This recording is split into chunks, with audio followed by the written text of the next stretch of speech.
আজ থেকে প্রায় 30 বছর আগে 1996 সালের 10ই মে পৃথিবীর ছাদ নামে পরিচিত মাউন্ট এভারেস্টের চূড়ার দিকে এগিয়ে যাচ্ছিল একদল মানুষ।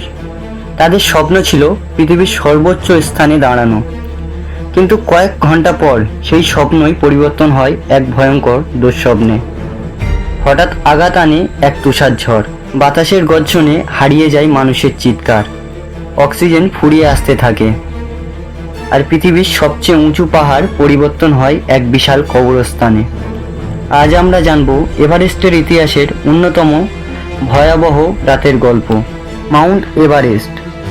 উচ্চতা প্রায় ৮,৮৪৯ মিটার। মানুষের কাছে এটি শুধু একটি পাহাড় নয়, বরং সাহস, গৌরব আর অসম্ভবকে জয় করার প্রতীক।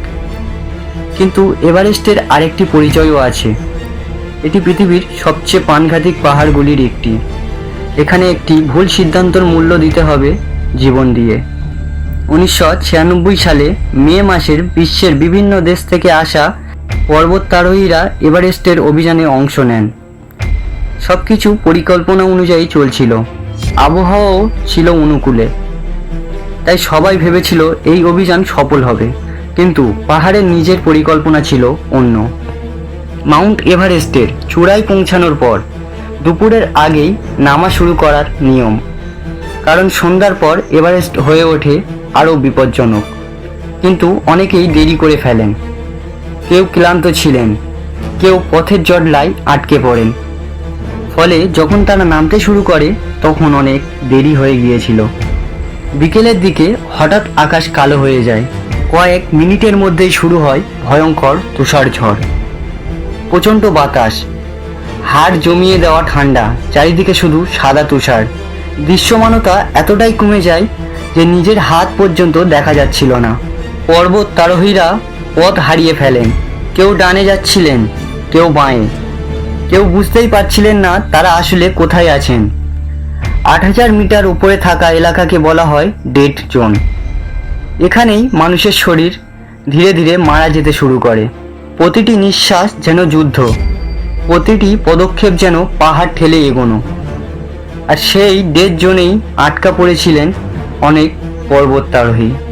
দলের নেতা রব হলও তখন পাহাড়ে আটকে ছিলেন।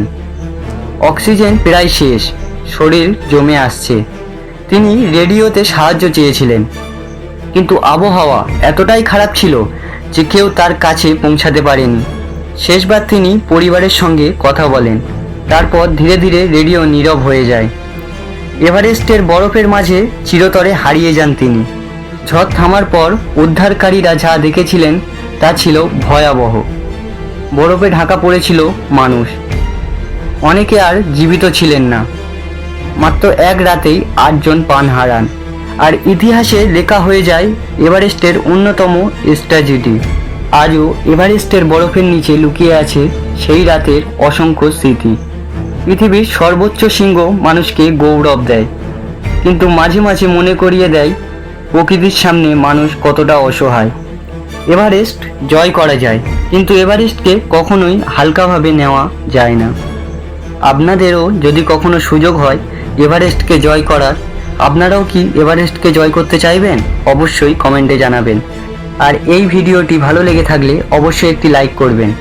আর এমনই আরও ঐতিহাসিক গল্প জানতে এই চ্যানেলটিকে সাবস্ক্রাইব করবেন।